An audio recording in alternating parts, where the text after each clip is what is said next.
ಅರ್ಜುನನು ಹೀಗೆ ಹೇಳಿದನು, ನೀನು ಅನುಗ್ರಹ ಮಾಡಿ ಈ ರಹಸ್ಯವಾದ ಆಧ್ಯಾತ್ಮಿಕ ವಿಷಯಗಳನ್ನು ಕುರಿತು ಉಪದೇಶ ಮಾಡಿದೆ.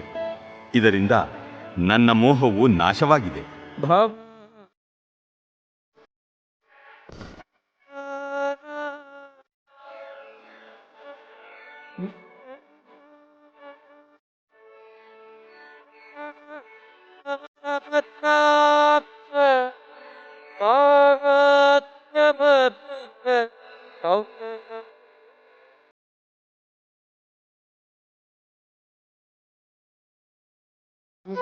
ಕಮಲನೇತ್ರನೇ, ಪ್ರತಿಯೊಂದು ಜೀವಿಯ ಹುಟ್ಟು ಮತ್ತು ಸಾವಿನ ವಿಷಯವನ್ನು ನಿನ್ನಿಂದ ವಿವರವಾಗಿ ಕೇಳಿದೆನು.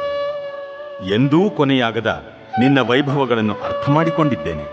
ಏವಮೇತದ್ಯಥಾತ್ಮತ್ವಂ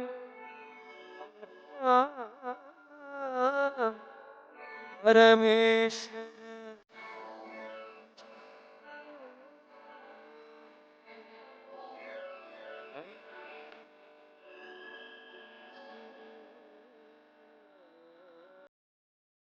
ಪರಮ ಪ್ರಭುವೆ, ಪುರುಷೋತ್ತಮನೇ, ನೀನು ನಿನ್ನನ್ನು ವರ್ಣಿಸಿಕೊಂಡಂತೆ ನಿನ್ನ ವಾಸ್ತವ ಸ್ಥಿತಿಯಲ್ಲಿ ನನ್ನ ಮುಂದೆ ಕಾಣುತ್ತಿದ್ದೇನೆ. ಆದರೂ ನೀನು ಈ ವಿಶ್ವದ ಅಭಿವ್ಯಕ್ತಿಯಲ್ಲಿ ಹೇಗೆ ಪ್ರವೇಶಿಸಿರುವೆ ಎಂದು ಕಾಣಲು ಬಯಸುತ್ತೇನೆ. ನಿನ್ನ ಆ ರೂಪವನ್ನು ನೋಡಲು ಬಯಸುತ್ತೇನೆ. ಮನ್ಯಸೇ